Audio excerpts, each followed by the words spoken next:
ఉండవల్లి సెంటర్లో ఆదివారం తెల్లవారుజామున పంచర్ షాప్లో షార్ట్ సర్క్యూట్ కారణంగా మంటలు చెలరేగి బిల్డింగ్ మెటీరియల్ షాప్లో వ్యాపించాయి. దీంతో నిచ్చెనలు అగ్నికి ఆహుతయ్యాయి. అగ్నిమాపక సిబ్బంది ఘటనా స్థలానికి చేరుకొని మంటలను అదుపులోకి తీసుకువచ్చారు. వివరాలను బాధితులు అగ్నిమాపక సిబ్బంది వివరించారు. నా పేరు అంకమరావు గారండి.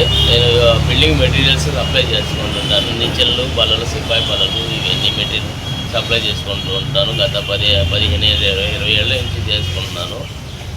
ఈ పక్కన టైర్లు కొట్టు వాళ్ళు కూడా నాతో పాటు వాళ్ళు చేసుకున్నాను. ఇలాగే వాదనలు ఈ ఆటోలు వాళ్ళు వచ్చేసి టైర్లు ఎయిరు ఎందుకు ఎయిరు అని ఇలా పెట్టుకుని ఉంటున్నారు కాబట్టి ఎయిర్ అని వివాదాలు పెట్టుకుంటున్నారు. దాని మీద ఈ పనికిరావు అంటున్నారు.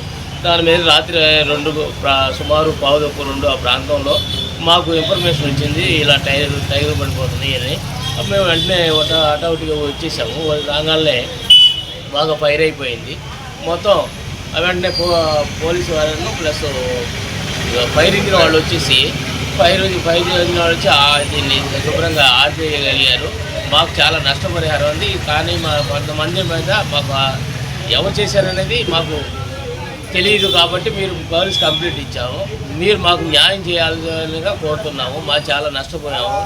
నాది సుమారుగా ₹1,00,000 పైన అయ్యింది. వాళ్ళవి 3 లక్షల దాకా పడింది. మొత్తం వైరింగ్ లోపల అంతా కాలిపోయింది. కాబట్టి మీరు దయచేసి మాకు న్యాయం చేయాలని కోరుతున్నాము. గత 35 ఏళ్ళ నుంచి టైర్ ఫైల్లో పనిచేస్తున్నామండి. ఇదే షాప్లోను. మాది రాత్రి షార్ట్ టైర్లు తగిలిపోతుంటే ఫోన్లు చేస్తే వచ్చామండి. మేము షార్ట్ అయిందని చెప్పేసి అంటున్నారు. కాదండి, ఇది పెట్రోల్ పోసి తగలబెట్టిన ప్రాప్తి. ఇది ఎవరు తగలబెట్టారో భగవంతుడికి తెలియాలండి.